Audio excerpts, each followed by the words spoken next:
है। अब मैं बात करता हूं कि हमारी अगली रणनीति क्या है, उस पर बात कर रहा हूं। हम 6 सितंबर को, पहले हमने अगस्त में एक बड़ा प्लान किया था कि हम अगस्त महीने में यहाँ पर 14-15 अगस्त के आसपास हम एक बहुत बड़ा रैली करेंगे, लेकिन चूंकि पे कमीशन के काम में हम खुद ही उलझे हैं, तमाम सारे मतलब जो है मेमोरेंडम को बनाना, फिर टीचिंग कम्युनिटी के लिए अलग से बनाना, ये सारी चीज़ों में हम खुद ही उलझे थे। तो अब हम उससे फ्री हो गए, फारिग हो गए। हमने पे कमीशन पर जितना काम करना था कर लिया है, जितने मेमोरेंडम देने थे दे दिए हैं। घनश्याम जी नमस्कार। और पे कमीशन के साथ मुलाकातें भी हो चुकी हैं, 2 बार मुलाकातें हो गई, और इस बार तो जाते ही पहचान लिया मेंबर सेक्रेटरी साहब ने। उन्होंने बोला आपका तो हो चुका है पहले। हम तो संदीप यादव जी पूछ रहे कितना फिटमेंट फैक्टर रहेगा। मैंने पहले कहा मैं ज्योतिषी नहीं हूँ, लेकिन हाँ एक चीज़ मैं आपको बता दूँ, जैसे मुझे लोग लिख करके भेजते हैं, सचिवालय के लोग भी बोलते हैं मुझे व्हाट्सएप करते हैं, कई लोग ऐसे बोलते हैं कि 1.86 या 1.9 से ऊपर फिटमेंट फैक्टर नहीं जाएगा, ऐसा लोग बोलते हैं मुझसे। मैं उन्हें बोलता हूं कि 2.1 से नीचे नहीं रह सकता, रह ही नहीं सकता। उसकी मैं वजह बता देता हूं आपको। ऐसे समझिए कि जब तक पे कमीशन लागू होगा तब तक, यानी 2026 का इंक्रीमेंट, 2027 का इंक्रीमेंट कम से कम, और हो सकता है 2028 का या 2027 का जो जुलाई वाला लोगों का इंक्रीमेंट है वो, क्योंकि इंक्रीमेंट 2 बार मिलता है, मतलब अलग अलग डेट के हिसाब से लोग या तो जनवरी में लेते हैं या फिर जुलाई में लेते हैं, जिसकी जैसी सहूलियत है। तो उस समय तक कम से कम 2 इंक्रीमेंट लग चुके होंगे, और डियरनेस अलाउंस तकरीबन 65% से ऊपर होगा। तो आप ऐसे समझ लीजिए कि 65% डियरनेस अलाउंस होने का मतलब है कि 1.65, और 2 इंक्रीमेंट का मतलब है कम से कम 7%। तो अगर आप उसको भी देखोगे तो 65 में और 7 जोड़ दीजिए तो करीब करीब 72 के आसपास बनता है, यानी 1.72 बनता है। तो सरकार कितना भी कम दे, 0.2 तो देगी ना, 0.25 तो देगी, इससे कम क्या देगी। यूपी में चुनाव है अभी, तो वो कितना भी कम दे तो 2.1 तो वैसे ही जाता है। तो ये मतलब मिनिमम जो लोग बोलते हैं 1.86, 1.9, मैं उस बात को नहीं मानता। और दूसरी बात, जब आप मिनिमम जो हमारी जो फैमिली यूनिट हैं उनको अगर 3 से बढ़ा करके 5 करते हैं, तो सीधे सीधे जो 18,000 की सैलरी थी, यानी 7वें पे कमीशन में, वो 18,000 की ना रह करके 30,000 बन जाती है। तो आप ऐसे देख लीजिए कि 30,000 कितना प्रतिशत बढ़ गया 18,000 से। तो उससे भी आपको लगेगा कि 2.1 के आसपास पहुंच जाती है। तो 2.1, और मैं ये भी आपको बता दूं कि अगर 2.1 मिलता है मिनिमम से मिनिमम, तो भी वो 2.57 पिछली बार वाले के 2.57 से ज्यादा अच्छा होगा। ये बात मैं कह रहा हूं। हमारी डिमांड 3.83 की है। फिर मैं कहूंगा कि मेरे मुंह से ना तो मैं इतना ज्यादा बोल भी नहीं पाता हूं, और खाली चिल्लाने से तो क्या ही होता है। तो कितना मिलेगा कितना नहीं मिलेगा जो भी हो, लेकिन मैं ये कहूंगा कि अगर 2.64 मिलता है तो एक वैलिड और रीजनेबल फिटमेंट फैक्टर हो सकता है, सबके लिए बहुत अच्छा हो सकता है। कोई भी सरकार, मुझे नहीं लगता कि जिसने क्या नाम है, जीएसएम ने पिछली बार भी 3 पॉइंट समथिंग ही मांगा था पिछली बार भी, खैर उसमें नहीं जाऊंगा। लेकिन मैं ये कहूंगा कि अगर मिनिमम से मिनिमम 2.1 भी रहा तो भी कम से कम आपको 45% से ज्यादा का ग्रोथ मिलेगा। ये बात मैं कह रहा हूं, ये तो तय है, इतना तो तय है। इसके ऊपर जितना कर्मचारी संगठन, क्योंकि कम से कम 50 मीटिंग्स कर रहे हैं वो लोग, और एक दिन में कम से कम 20 संगठनों से मिलते हैं, तो आप मल्टीप्लाई कर लीजिए 50 दिन गुणा 20, यानी लगभग 1000 संगठनों के साथ पे कमीशन मिल रहा है। 1000 संगठन सब अलग अलग फिटमेंट फैक्टर ऑलमोस्ट दे रहे होंगे। तो आप समझ लीजिए कि 1000 फिटमेंट फैक्टर उनके पास होंगे।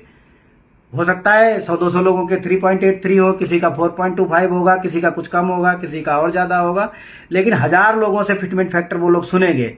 फिर वो फिटमेंट फैक्टर वो अपना ही बनाएंगे, वो ना हमारा होगा ना किसी और का होगा। लेकिन हाँ, जो जस्टिफाइड जो डिमांड्स होंगी उनको ध्यान में रखा जाएगा। तो हम 5 फैमिली यूनिट्स पर फोकस है कि जो भी सैलरी स्ट्रक्चर बने 5 फैमिली यूनिट्स को ध्यान में रख करके बने। जी, आपके हिसाब से संदीप जी तो मैं बता दिया, और किसी साथी का कोई सवाल हो तो मैं ले लेता हूँ। लगभग कितना सैलरी, मैंने बताया कि भैया 45% तो मिनिमम बढ़ेगी, मैं मान के चलता हूँ, ग्रॉस पे बता रहा हूँ। बेसिक पे नहीं, टोटल ग्रॉस पे।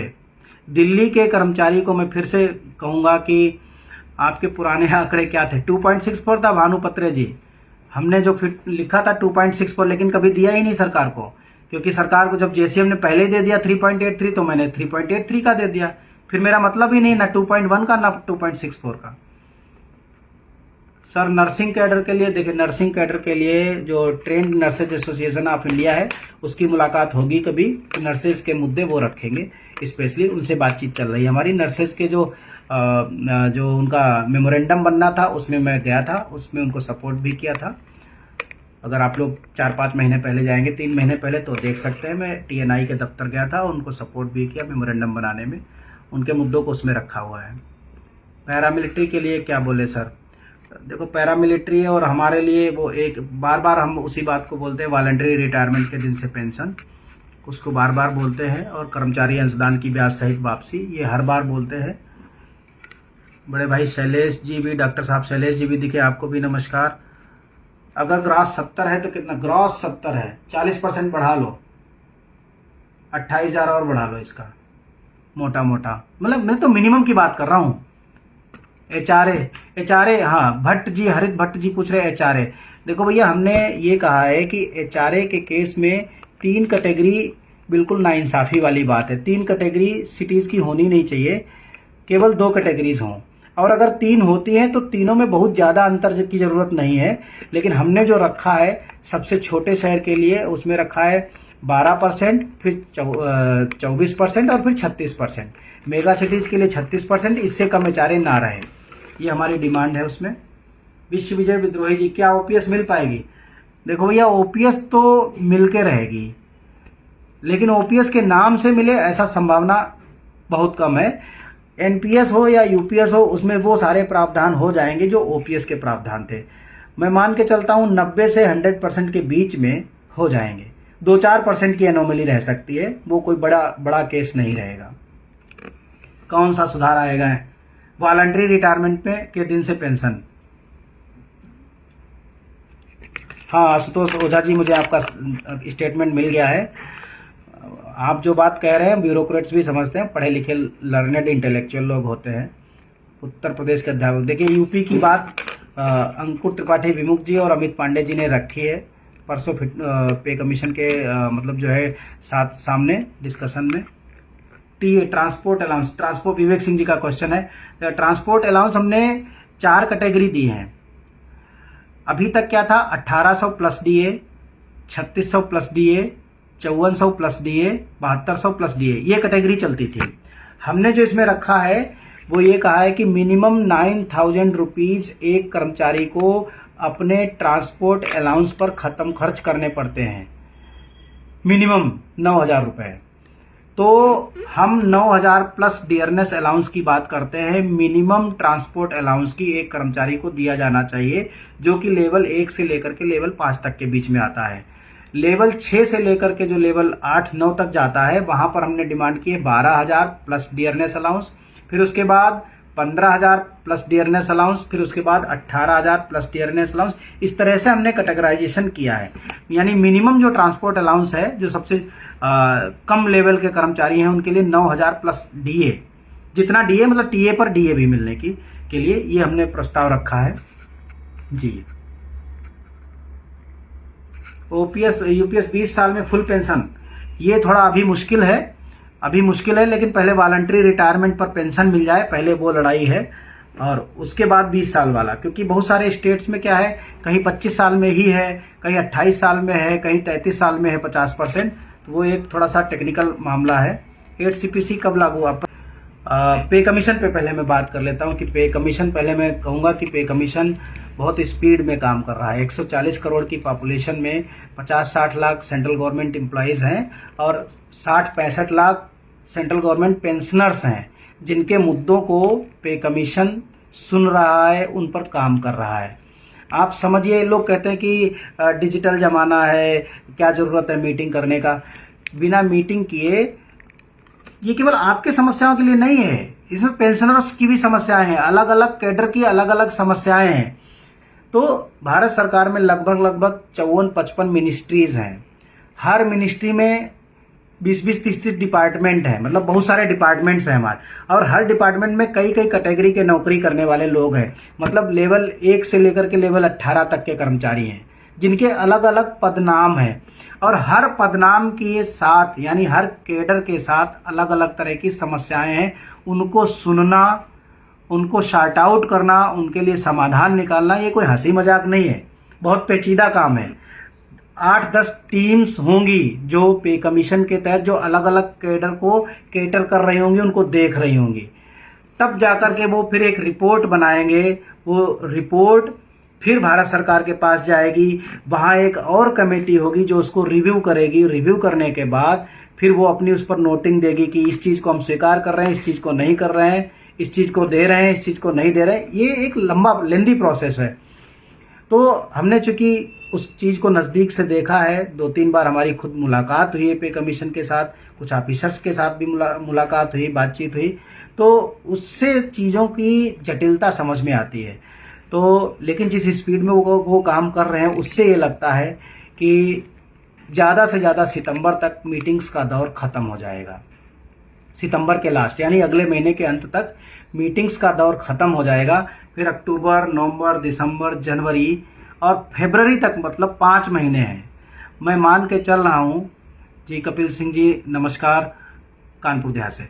तो मैं मान के चल रहा हूँ कि इन 5 महीनों में पे कमीशन की रिपोर्ट तैयार हो जाएगी और भारत सरकार के पास सबमिट हो जानी चाहिए। फिर अगर फरवरी तक ऐसा हो जाता है तो मार्च, अप्रैल को मैं बोल ही रहा हूँ कि 2 महीने के बाद, 1-1.5 महीने में भारत सरकार उस पर अपनी मंजूरी दे सकती है। तो मैं बड़ा होपफुल हूँ कि अप्रैल 2027 से पे कमीशन के लाभ एम्प्लॉयज़ और पेंशनर्स को मिलना शुरू हो जाएंगे। 1-आध महीना इधर उधर हो सकता है, और ये बात मैं शुरू से कह रहा हूँ, और मैं इस बात को बार बार कह रहा हूँ कि पे कमीशन में जो काम करने वाले लोग हैं वो सब सारे सरकारी कर्मचारी, सरकारी ऑफिसर हैं। वो खुद चाहते हैं पे कमीशन जल्दी से जल्दी लागू हो। ऐसा नहीं कि केवल आप ही चाहते हैं, वो भी यही चाहते होंगे। तो वो भी जल्दी से जल्दी काम ही करेंगे। उन्हें सपोर्ट की ज़रूरत है, इस मामले में विरोध की ज़रूरत नहीं है। पे कमीशन को अच्छे से समझाने की ज़रूरत है, पॉइंट्स रखने की ज़रूरत है। हम कर रहे हैं। हमारे संगठन ने अपील भी की थी पूरे देश से, और बहुत सारे लोगों ने अपने अपने मेमोरेंडम भी भेजे हैं। इसके लिए भी मैं सभी का धन्यवाद भी देता हूं। तो ये एक लेंदी प्रोसेस है, चल रहा है। हमें भरोसा है कि पे कमीशन इसको समय से निपटा लेगा। पिछला पे कमीशन 1.5 साल लेट था, लगभग 1.5 साल के अंतराल के बाद ये भी हमें मिलेगा, उसी हिसाब से लग रहा है। स्पीड वही नज़र आ रही है। अप्रैल 27 के आसपास मुझे लगता है, अनाउंस नहीं कर रहा हूँ, मतलब मुझे ऐसा लगता है कि अप्रैल के आसपास लागू हो जाएगा। और कोई सवाल हो तो मैं ले लूँ। ग्रेच्युटी और लीव इनकैशमेंट, ईएल के लिए मैंने 300 इनकैशमेंट बढ़ा करके 400 की जाए, और उसमें मैंने ये कहा है कि टीचर्स को भी 30 ईएल हर साल मिलनी चाहिए, और जो 10 ईएल इनकैशमेंट करा सकते थे जब हम एलटीसी लेते थे, 10 ईएल का इनकैशमेंट बढ़ा करके उसको 30 ईएल किया जाए एक बार में। ये हमारी डिमांड है उसमें। जी अनिल जी, एनसीआर का एचआरए एक रेट 30% हो। बिल्कुल ये बात मैंने रखी है अनिल जी, कि दिल्ली पूरे एनसीआर 250 किलोमीटर तक, क्योंकि ज़्यादा डिफरेंस ही नहीं है कहीं, तो ये पहले से ही रखी हुई डिमांड है। टीए के अनुरूप रनिंग माइलेज रनिंग स्टाफ में होता है, हमारे यहाँ नहीं होता, हर जगह नहीं, वो कॉमन नहीं है। वो specific grade, specific cadre, specific मुद्दा है। मिनिमम कितना वेतन होगा, ये बड़ा जटिल सवाल है। मैंने एक इसमें बड़ा पहले, जब मैं 30 अप्रैल को पे कमीशन के सामने था, तब मैंने एक बात रखी थी कि पे कमीशन को इस बात पर ध्यान देना चाहिए कि जो छोटे कर्मचारी हैं, लेवल 1 से लेवल 5 तक के कर्मचारी हैं, उनके साथ ज़्यादा बड़ा अन्याय हो रहा है। इसलिए जब भी फिटमेंट फैक्टर बनाया जाए तो भले ही उस फिटमेंट फैक्टर को ऐसा किया जाए कि अलग अलग बैंड का अलग अलग फिटमेंट फैक्टर बनाया जाए, और सबसे जो छोटा बैंड है लेवल 1 से लेकर के 5 तक, उस बैंड को सबसे बड़ा फिटमेंट फैक्टर दिया जाए। सपोज दैट हमने ये कहा कि लेवल 1 से लेकर के लेवल 5 तक के कर्मचारियों को फिटमेंट फैक्टर लागू किया जाएगा 3.83, फिर लेवल 6 से लेकर के लेवल 8 तक के कर्मचारियों को लागू किया जाएगा 3.68, फिर उसके ऊपर उससे थोड़ा कम उसके, क्योंकि पिछली बार क्या हुआ कि ऐसा हमेशा होता आया है कि सबसे बड़े कर्मचारी को सबसे ज़्यादा लाभ, और उसमें छोटा पिसता ही जा रहा है। उसके पास हालत यह है कि आज दिल्ली में, मतलब जो 10 साल की नौकरी करने के बाद जो 18,000 रुपये की सैलरी पे नौकरी शुरू किया था, वो 10 साल की नौकरी के बाद 36,000 सैलरी मिलती है उसको। सोचिए जरा, ये बात हमने कल भी रखी, परसों हमने रखी कि हमने तो जब टीए डीए का जब इंक्रीमेंट और डियरनेस अलाउंस की जब पीपीटी खोली तो हमने उनको बताया कि सर देखिए जो 18,000 10 साल पहले जिसने 18,000 पे नौकरी शुरू की थी वो आज 36,000 रुपये ग्रॉस सैलरी ले रहा है। अब आप बताइए 10 साल में दोगुनी भी नहीं पहुंच पाया। हमारा जो मॉडल है वो 7 साल में दोगुनी से ज़्यादा पहुंचने का मॉडल है। अजय कुमार यादव जी, नैनीताल से आपका भी स्वागत है, नमस्कार। UTGIS का अमाउंट 1 करोड़। देखिए ये मैंने एक तो इसमें दो चीज़ें हैं, एक जो ग्रुप इंश्योरेंस स्कीम है GIS या जिसे हम UTGIS कहते हैं, उसमें 30 रुपये कटते हैं जिस एम्प्लॉय के, उसके साथ कुछ हादसा हो जाए तो 30,000 मिलता है, 60 रुपये कटते हैं तो 60,000, और 120 रुपये जिसके कटते हैं उसको 1,20,000। तो उसमें तो बहुत दिन से हम इस लड़ाई को मतलब जो है लड़ रहे हैं, और मुझे काफ़ी समय हो गया इस पर सरकार को ये प्रस्ताव देते हुए कि कम से कम 1 करोड़ रुपए का बीमा हर कर्मचारी का होना ही चाहिए। 1 करोड़, 1.5 करोड़, 2 करोड़, 2.5 करोड़, इस तरीके से हमने क्लास बनाए हैं। और उसमें ये कहा है कि आप चाहो तो 30 रुपये को बढ़ा के 300 कर दो, 60 रुपये को बढ़ा के 600 कर दो, 120 रुपये को बढ़ा करके 1,200 रुपये कर दो, और उसी के प्रोपोर्शन में सरकार भी उतना ही कंट्रीब्यूट करे। क्योंकि आप कह रहे हो ना कि कंट्रीब्यूटरी स्कीम है, तो अगर 300 रुपये हमारा कर्मचारी डालता है तो 300 रुपये आप भी डालो, तो वो 600 रुपये इकट्ठा होगा, 600 वाले के साथ 1,200 रुपये इकट्ठा होगा, और उन सबको 1 करोड़, 1.5 करोड़, 2 करोड़, 2.5 करोड़ इस तरह से बीमा उसको दिया जाना चाहिए। अगर किसी के साथ कोई हादसा नहीं होता है, रिटायरमेंट हो जाता है, तो सरकार अपना हिस्सा ले ले और कर्मचारी वाला हिस्सा कर्मचारी को दे दे, खत्म बात। हम आपका पैसा मांग ही नहीं रहे, हमें एक बड़ा इंश्योरेंस स्कीम मिल जाएगी, ये हमारी डिमांड है। और उसमें जो एक बैंकिंग सुविधा है, बहुत सारे लोगों को शायद जानकारी नहीं है, तो मैं बता दूं कि अगर आपका खाता किसी भी नेशनल जो पब्लिक सेक्टर बैंकिंग्स है उसमें खुला है, जैसे जो हमारी नेशनलाइज्ड बैंक्स हैं उनमें अगर खुला है, तो आप वहां जाकर के जो एक स्कीम है जिसे कंपोजिट सैलरी अकाउंट पैकेज कहते हैं, उस कंपोजिट सैलरी अकाउंट पैकेज में हर कर्मचारी के लिए ये सुविधा है कि 1.5 से 2 करोड़ का बीमा है, सारे ट्रांजैक्शंस फ्री हैं, और पूरा उसका जो डिजिटल है, जो ऑनलाइन जो प्रोसेसिंग है वो सब फ्री है, और भी तमाम तरह के उस पर बेनिफिट्स हैं, तो वो आप ऑटोमेटिक ले सकते हैं। और हाँ, इसके लिए किसी को पैसा वैसा देने की ज़रूरत नहीं है। यूपी में तो खैर अपना जैसा चला रहे हैं लोग चला रहे हैं, लेकिन मैं आपको बता दूं कहीं भी 100 रुपये भी देने की ज़रूरत नहीं है। जो अनहोनी के केस में जो बीमा है वो 1.5 करोड़ का, और हवाई दुर्घटना में बीमा 2 करोड़ का सरकारी बैंकों ने ऑलरेडी आपको दे रखा है, बशर्ते आपको वो फॉर्म भरना है, उसका कोई चार्ज नहीं है। केवल बैंक को जाकर के बताना है कि मुझे कंपोजिट सैलरी अकाउंट पैकेज का लाभ दीजिए, बस उस पर वो एक्टिवेट हो जाएगा। आपको कोई इसके लिए कोई मतलब जो नेटवर्किंग वाला प्लान नहीं करना है कि हर महीने 100 रुपये जमा करेंगे, कोई मर जाएगा तो उसको 10 लाख देंगे, 20 लाख देंगे, ये सब फ्रॉड केस है, इनसे बचिए। मैं अपने खास करके दिल्ली के कर्मचारियों से कहूँगा, शिक्षकों से कहूँगा, इन चीज़ों से दूर रहिए। चिट फंड के किसी भी तरह के घोटाले से आप अपने आप को अलग रखिए। हम इसीलिए कभी सदस्यता शुल्क नहीं लेते हैं। अगर आपको याद हो, हम पिछले 12 साल से एक्टिविज्म कर रहे हैं, 12 साल से संगठन चला रहे हैं, लेकिन हमने आज तक सदस्यता के नाम पर 5 पैसे नहीं लिए। चिल्ड्रन एजुकेशन अलाउंस के बारे में सुशांत बेहर जी का क्वेश्चन है। देखिए उसमें अभी तक क्या है कि मेरे ख्याल से पहले था 2260 रुपये या ऐसे करके, अभी पहले मतलब जो है 54,000 या 57,000 रुपये मिलता था एक बच्चे पर, और 2 बच्चे पर उसका दुगना। अभी हमने जो डिमांड की है वो 7,000 रुपये महीना चिल्ड्रन एजुकेशन अलाउंस की दर से हमने डिमांड की है, और अप टू +4 मतलब 12वीं के बाद 4 साल और। एनईपी की पॉलिसी के अकॉर्डिंग जैसे हमने कहा है कि अभी तक तो जो सिस्टम था 10+2+3 का जो था सिस्टम, वो अब चेंज होकर के 5, 3, 3, 4+4, क्योंकि 4 साल की भी डिग्री इंट्रोड्यूस कर दी गई। तो हमने उसमें ये कहा है कि 12वीं के बाद 4 साल तक, और चाहे वो पीजी का कोर्स हो, चाहे वो ग्रेजुएशन का कोर्स हो, चाहे वो डिप्लोमा का कोर्स हो, कोई भी कोर्स हो, अगले 4 साल तक चिल्ड्रन एजुकेशन अलाउंस दिया जाना चाहिए। तो वो 7,000 रुपये पर महीने के हिसाब से हमने डिमांड की है जी, 2 बच्चों के लिए, मतलब 14,000 रुपये महीना। उसमें ट्रांसपोर्टेशन भी शामिल है। बहुत बहुत धन्यवाद आप सभी साथियों का। जय हिंद, जय भारत, एक भारत श्रेष्ठ भारत।